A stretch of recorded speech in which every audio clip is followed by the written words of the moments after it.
Hi guys and welcome back po sa Tarot Page Philippines. So for this video, gawin po natin ang weekly horoscope para po sa may mga sun, moon at rising sign na Scorpio for December 1 to 7. Kung bago po kayo, subscribe, like, and share. Kung hindi mo alam kung ano yung sun, moon at rising sign mo, kasi importante siya, sa dulo po ng video, may link dito para mapanood mo. Readings are for guidance purposes. Use your free will wisely. At kung gusto nyo pong suportahan para lumago ang ating channel, for monthly support, pwede nyo pong gamitin yung join button sa baba. For one-time support, yung thanks button naman. Scorpio, kamusta ka? So we have here is number 8, community.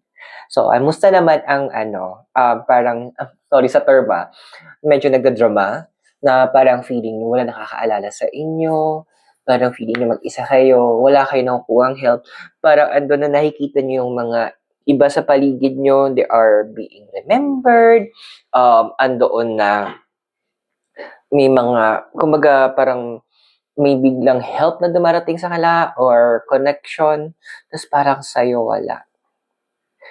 Alam mo, medyo sorry sa mga sabihin natin na wag ka muna mag-inert na ng ganun. Why? You ask for this, di ba? Gusto mo doon ipakita sa mga tao. Gusto mo ipakita sa sarili mo. Magkaroon ka ng pride na, oh, nagawa ko to. Oh, yes, I did this on my own. Na parang, andoon na parang, yung na-reach mo, yung isang bagay na hindi ka humihingi ng tulong sa iba. Kumaga, andun yung sense of pride. Kasi siguro andun yung point din, ang dami sa inyo, natatakot na kayo magkaroon ng utang na loob.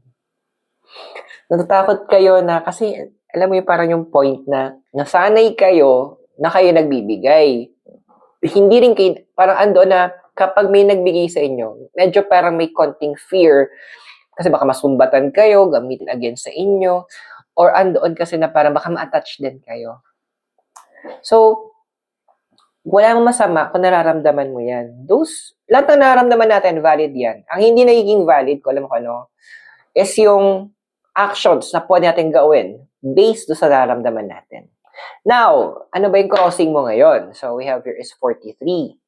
Deep knowing. Okay. So, this card is actually showing me din na medyo masyado ka nakafocus doon sa current. Masyado ka nakafocus lang doon sa nararamdaman mo. Bakit hindi mo kino-question bakit mo nararamdaman yan? Ito na yung moment na kailangang gamitin mo yung iyong karunungan, yung kaalaman. Kumbaga, andoon na minsan, doon kasi lumalaki o nadadagdagan ang mga kaalaman natin sa pagtatanong. Kumbaga, ito na yung time na questionin mo, bakit ganito yung pakiramdam ko sa kanya? Bakit ganito yung nararamdaman ko ngayon? Bakit yung mga ganyan? So, start asking questions. Kasi ganito ang emosyon natin kasi nararamdaman natin, temporary yan. Magbabago yan. So, kaya, andoon na kapag ginamit mo yan na doon ka lang nakabase, tapos biglang nagbago yung mga bagay, ikaw yung may iwan. So, it's time that you question things. Wala din masama kung gusto mo magtanong sa ibang tao or kung katulad mo ko na masyado akong parang, search ko nga baka may sinabi yung mga psychologists about this. Yan. Wala mang problema. As long as andoon, hanapin mo yung mga sagot doon sa mga ibabato mong tanong sa mga bagay na nararamdaman mo. Yan, medyo matigas na talaga yung ulo mo ngayon. So, we have your 34, yung desire card mo, a leg up. At ayaw mo ba humingi ng tulong? Well, nun kasi siguro na may mga iba sa inyo, na yung especially nagkaroon kayo ng mga issues with your kamag-anak, na sabihin lang natin na kahit hindi nila intention or hindi nila intention talaga na parang pinaparamdam na malaking utang na loob kasi yung tulong na binigay nila sa'yo. So, nai-gets ko din naman yung point na yun. Pero, paalala sa'yo ng card, Scorpio, hindi naman lahat ng tao ganon. Magkakaiba tayong lahat. Although yes, naniniwala naman karamihan sa inyo na history repeats itself, nangyayari ang mga bagay-bagay ulit. Pero pwede siya ma-prevent Doon tayo babalik tayo sa karunungan mo. So, andoon na things in the past, you need to really evaluate yourself. And doon yung point na kailangan bigyan mo to ng time. Kasi may mga tao na willing to help you. Minsan hinihintay ka lang. Kasi andun yung punto na masyadong strong yung dating mo. Nakakala nila, okay ka lang. Pero totoo, madalas hindi. Eh, hindi sila makalapit kasi hindi nila alam paano kayo approach. Diba? Now, your foundation is number 13, fork in the road. Alam mo, doon ka sa point ngayon na sinasabi ng cards na you are in the verge of making a lot of decisions. Andoon na may mga bagay na kailangan mong, kumbaga, pipili ka, kakain ka ba ng pasta or kakain ka ba ng lasagna? Magtutubig ka ba o magjujuice? Ito na yon. And yung mga decisions na gagawin mo will be about your life.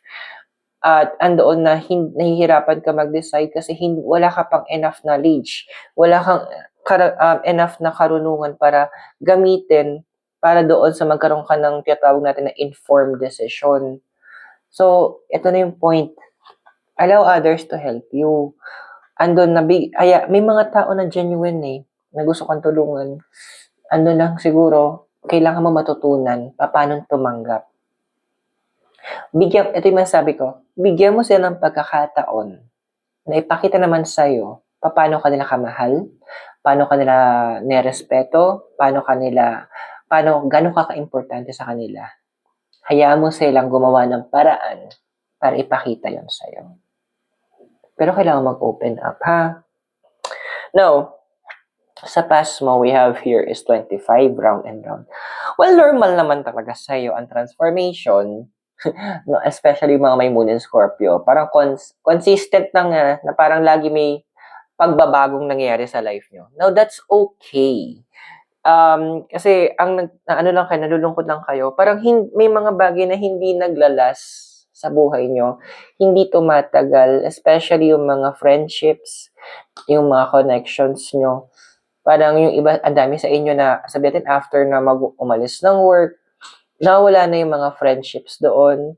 Parang, ang dami nga sa inyo na burnout na feeling nyo na ginagamit lang kayo ng mga tao kasi meron, kumaga yung loyalty nyo, yung willingness nyo magbigay ng nakangiti. Parang nararamdaman, ang dami sa inyo nakakaramdam na parang ginagamit na lang ako. Kaya siguro ang dami din sa inyo, mas prefer na lang na mag-solo, mag-isa, or may kasamahan kayo pero hindi nyo binubukas talaga yung damdamin nyo sa ibang tao. Sad lang. Pero alam mo, sa future na ikaw, we have here number 29, breathe. Magbabagyo ka daw, Charis. Pero kung balak mo, kontakin mo ako. Anyway, kidding aside. Well, andun kasi there will be a lot of release. Alam mo, ang ganda ng dito, there will be people na talagang sabihin natin, mag-open ka. Kasi kilala mo naman kung kanino ka pwede magsabi.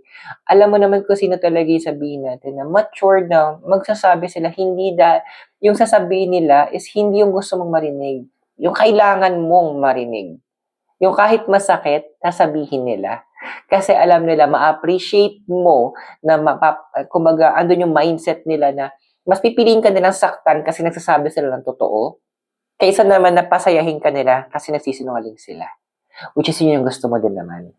So, it's time that you allow those people na alam mo, ganun ang level ng pag-iisip, ganun ang level ng pagmamahal sa'yo, na mag-open ka na sa kanila. Kung nakaka-resonate ka sa readings natin, invite kita, subscribe, like, and share para mapanood mo yung future videos. But for now, ituloy natin yung reading mo. So, sa physical environment mo, go the distance, number 47. Okay, so may mga movements tayo. Literal physical movement. So, I'm seeing here kasi may possible na magkaroon kayo ng parang mga new connections and even kumbaga parang ganito, may lumabas ka, you made friends, literal na nag-move ka, then may nakilala ka, this person knows someone, kumbaga lalaki yung circle of connection mo. At ang nakakatuwa dito, is I'm also seeing physical movement. So, pwede ditong mga travels tong mga nakikita ko. Siguro mga bandang, anywhere in December.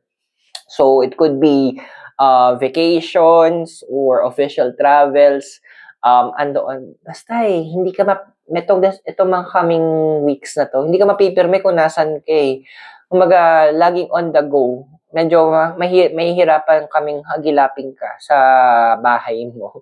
Kasi, this movement, it will be necessary. Andoon na, kumbaga, sabi nga ng universe, wait lang, Scorpio. Galaw-galaw ka, baka ma-stroke ka. So, prepare yourself na. I'm also seeing some people might even go international travels eh. So, ayusin mo na yung passport mo, ha? Now, tingnan natin kung ano yung emotion environment mo. Wait na yung mga pusa. Ito nga kayo. Emotion environment mo, Merabir, is the number 2 card of the yin. Ay, nako.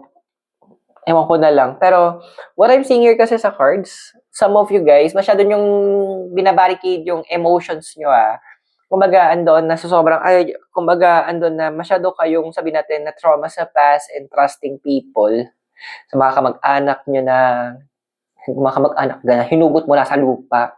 Angit mo ugali nila, yung kamag-anak mo. Andoon na na you will be, someone will be trying Besides doon sa mga friends mo na alam mong pwede magkatiwalaan, someone will try para i-break yung walls mo. Mga makikita nila na parang, ay, hindi lang naman to po, parang may kita na yung barricades na nilagay mo, na para mga barbed wire, sabi natin, or pader, alam nila may treasure na nakatago behind it And you are yung treasure. Kasi, siguro generally lang one of the most loyal signs now in the zodiac is a Scorpio, yung may Scorpio placement. So, alam niya,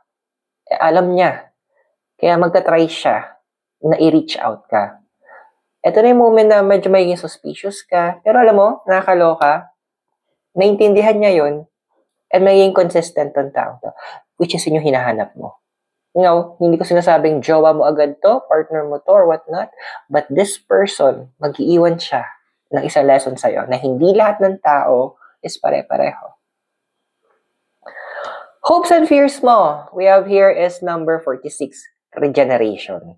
Iyan na naman tayo sa ating mga changes sa ating buhay. So, one of the regenerations na hino-hope mo kasi is with regards to your emotions and your relationships Kasi finances, career-wise, kaya mo palaguin. Kaya mo siyang na lumaki. Kaya mo umakyat sa corporate ladder kung gugustuhin mo. Pero in terms of that level, emotional part, relationship part, yun yung medyo may fear ka Kasi, yung sa mga iba, alam mong kaya mong control. This one, medyo hindi. Actually, hindi. Hindi siya makakontrol. Pero, kaya ang dami yung nag-walk out lagi, ang hilig yung mang-goes But yun Pero andun yung point kasi na sinasabi ng regeneration, it's time naman. Walang masama na, sabi nga ng isang movie yung napanood ko, yung Moulin Rouge, sabi doon nila, nung main character si Ewan McGregor, to love and be loved in return is the greatest thing you'll ever learn. Kasi in the future, we have here number 10, Unfinished Symphony. Dude, this person who will try to break yung walls mo will help you understand and rebuild a lot of things na nawala sa past mo. Yung mga tipong akala napapagod ka na at na pinipigil mo yung sarili mo na humingi ng tulong. Ito automatic.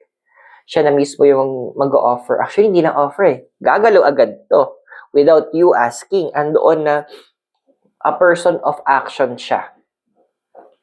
So, this card is actually saying na this very soon darating tong taong to sa life mo. I cannot say kung nakilala mo na siya or part of the past, but this person will really leave a big and good impact sa life mo. That's why, open your heart. So, I hope nakatulong yung readings. Those are for guidance purposes. Use your free will wisely. And subscribe, like, and share. So maraming salamat. God bless, Namaste, Hare Krishna, and blessed be, and hope to see you po. Mula po sa Baguio City. Have a great day. Bye for now.